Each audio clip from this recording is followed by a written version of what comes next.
What's up, guys? Dad Dash here. Coming to you tonight to talk to you about an important topic that I think every Dasher should be concerned with. And that is the issue with base pay right now with DoorDash. And I'm bringing this to you because today I worked an order. And this has happened multiple times. But it just really, to me, is something that we have to address as Dashers. And we have to really ask ourselves, are we going to continue to allow DoorDash to get away with stealing our money? And what I'm talking about is this. Today I worked an order. It was a $14-mile offer for $22. I'm not complaining necessarily about the payout. It ended up being $25 for 14 miles. And this got accepted because I probably would have not accepted it necessarily. But my driver utility helper app accepted it because I had my mileage set for $10 and $1.50 a mile. And this one got accepted. It was over $1.50 a mile. But the issue with the order is it was over 14 miles that was driven, and DoorDash paid me on both orders $2 base pay on both. So it's $4 total base pay, but it was $2 each order showed for the base pay. My issue with this is that DoorDash is not supposed to be paying minimum base pay on an order that is requiring a Dasher to drive over 10 miles or more. In fact, I believe it starts at $5 in their literature.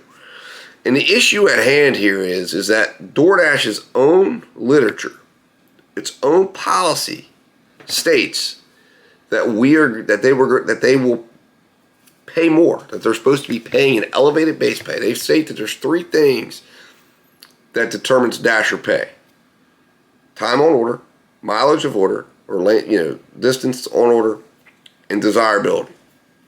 In this case, the mileage should have triggered higher pay. Time on order, there was excessive wait time at one of the restaurants. That should have triggered additional pay. And 3, the desirability of this order would have been determined by how many people turned it down. Clearly, none of those were followed. The mileage was ignored, and DoorDash got away with taking advantage of the fact that I was tipped $21 by the customers on this order. And that's a problem, guys.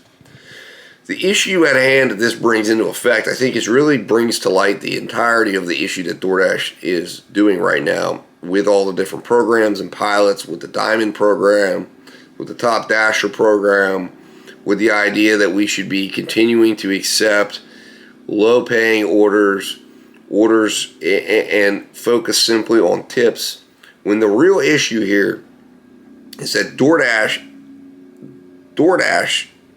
is refusing to pay us the money that they owe us. They're refusing to pay us an adequate base pay. The real reality of this situation is that tips should not be factored into the decision-making process of whether we take an order. A tip is something that should be given out after the fact. It's a gratuity that should be given to the driver for services rendered and for appreciation from the customer. Prior to the services being rendered, DoorDash should require the customer to pay an adequate amount in a delivery fee that should be passed on to the driver to compensate us for driving to the customer's house, picking up the order, waiting at the restaurant, etc. That is basically the core issue here, is that DoorDash is not fulfilling its contractual obligation to the driver by following its own policy that it had us sign, and therefore, in my opinion, is in breach of contract. And yet, what they're doing is obfuscating the fact that they're not doing this and essentially making the driver focus solely on the tip, making it a customer issue instead of a DoorDash issue, when this is a DoorDash issue. And the customer's tip is something that should be separated from payment for our services. And we as drivers get caught up in tip, no tip, no trip. That is the wrong aspect. What we should be looking at is the offer at face value.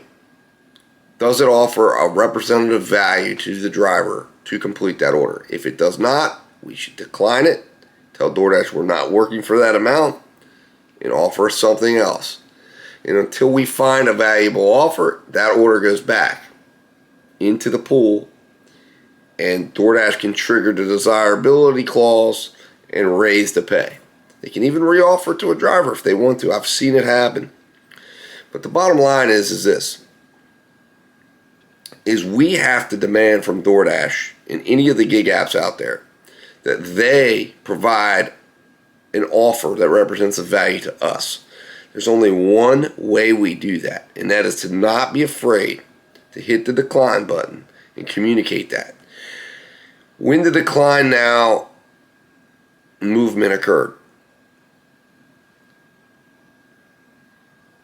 the decline now movement was about driving up the base pay of orders to make them valuable.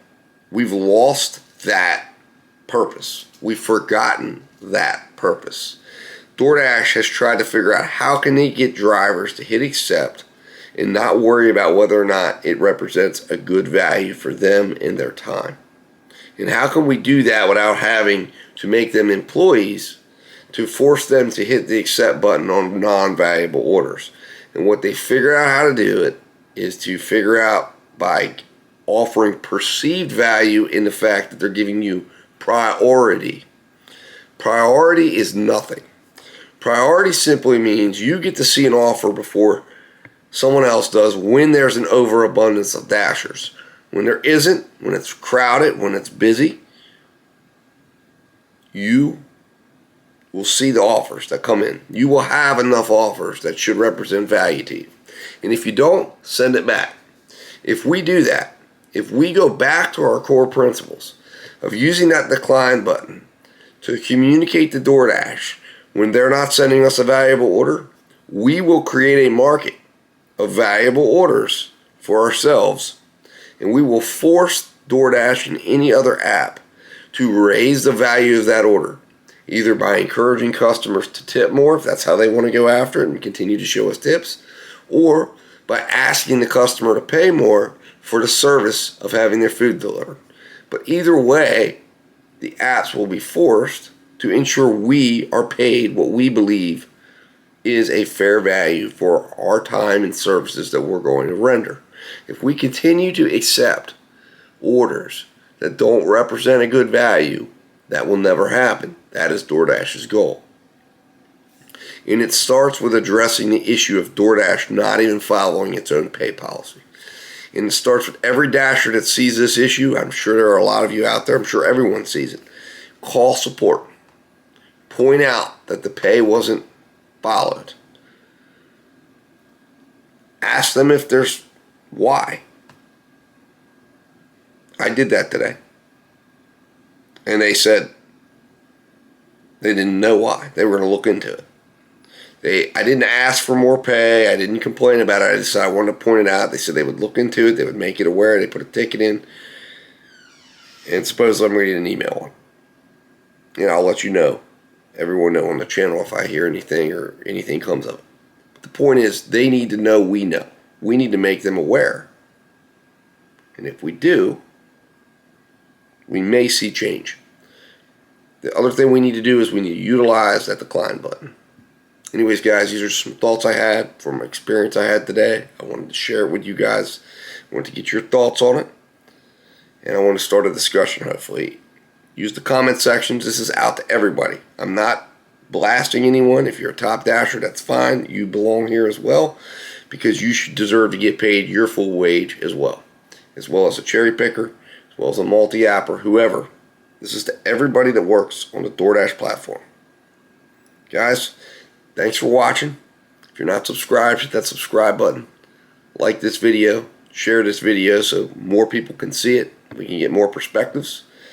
And as always, guys, stay safe, stay profitable. I'll talk to you soon.